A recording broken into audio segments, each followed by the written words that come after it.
blogger, writer, poet, book critic, and editor, and welcome to my YouTube channel, Beewrites, where we talk about novels, writing, and all things literary.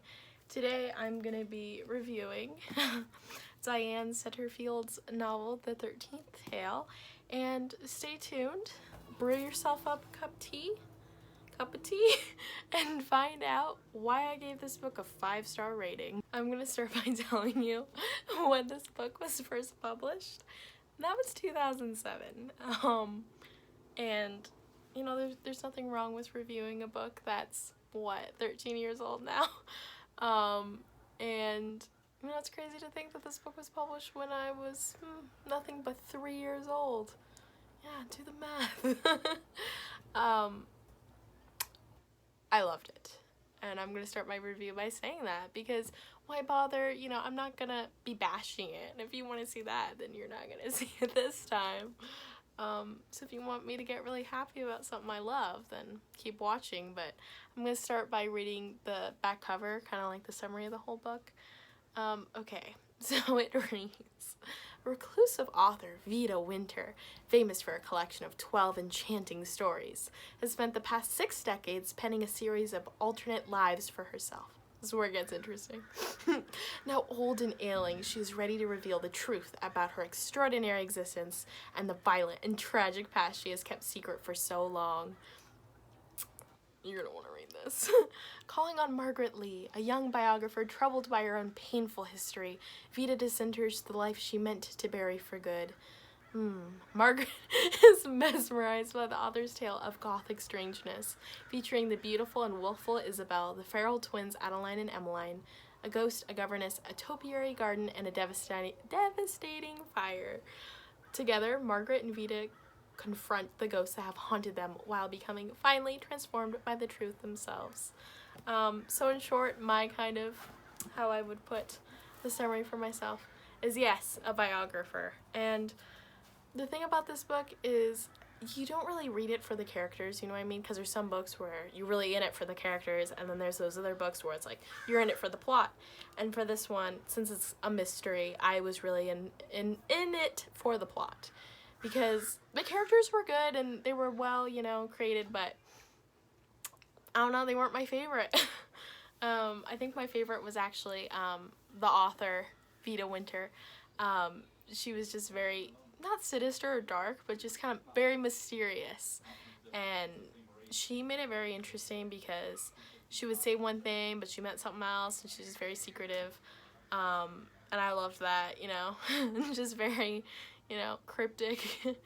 And then the other girl, I don't know, she really wears her heart on her sleeve, and something they really have in common is that they're both twins. Well, not together, but they have sets of twins, and so the whole book is really unraveling that and just the family of the author and kind of how she like breaks down her life. And it's very interesting because then the author, Diane Setterfield, she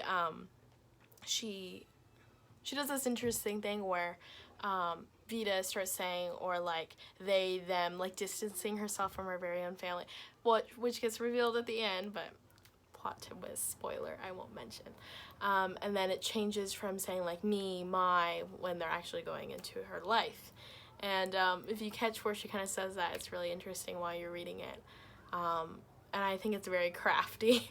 And the thing I really love about this author, and I'll probably pick up some more of her books, was just the way she writes, because you can really tell she has a love for reading and writing, and it really comes across, especially in this book, because she gets really deep into like the power of reading and like even like writing, like her love of words and just like spending hours just reading the same book, being captivated by imaginary worlds.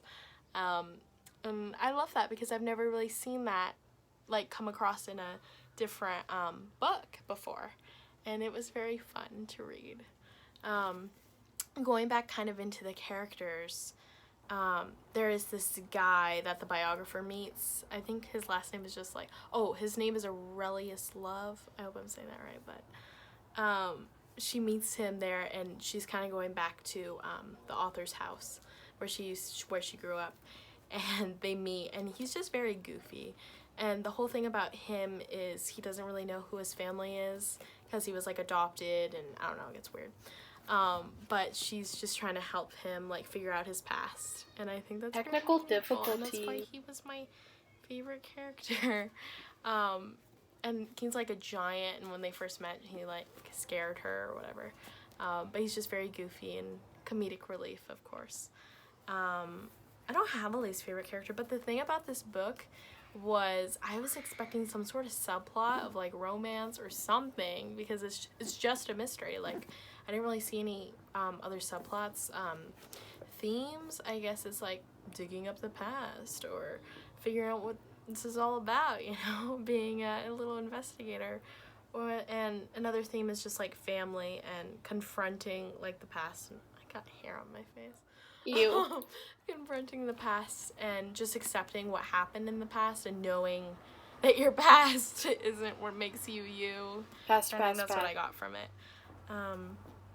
So 100%, 5 out of 5 stars. Pick it up, read it, let me know what you think. My mom's friend, shout out Janae, she sent this book to us, and my mom didn't end up reading it, but I did because I found it on her shelf, and I'm like, what's this? And I didn't expect I would read it, like it, because I've never really read anything like this before. I gotta say, mysteries are like my least favorite genre. I wasn't really one of those kids to pick up Nancy Drew. I think I only read like one Nancy Drew ever.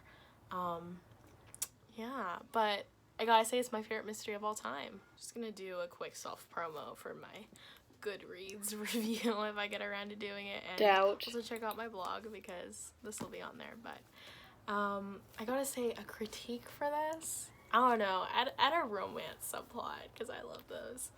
I don't know what character it would be with though. I don't know. But what else? Oh, what it was very, what's the word? Like, I saw it coming. Predictable. Yeah. And like with mysteries, I feel like that's kind of a downside, but it was written so well that that's why I give it such like a high star rating. Because it was written so well. But it was predictable. Like, if you want that from, no one really wants that from a mystery. I feel like you want to be surprised. But also, if you want to be like, huh, I see where this is going. I see where this is going. That's how I felt the whole time. I would literally yell while reading. I see where this is going. Like, yeah. But I don't know. I feel towards the end I was more on the edge of my seat, but the writing itself captivated me. So 5 out of 5 star rating. I definitely recommend it to anyone, whether you like mysteries or not. Read it. And thank you for watching this video. Be sure to subscribe to beewrites. Like this video, comment, pass it around to your nerd friends. And stay cool, bro. And maybe next time when you turn my channel on again, you know, pour yourself up a cup of nice tea. Don't you wish you had it now? You can't watch this channel empty-handed. So, thanks for watching, and have a great rest of your day. If you enjoyed this book review, the next one will be A Ballad of Songbirds and Snakes by Susan Collins, which is crazy amazing, so be on the look for that video.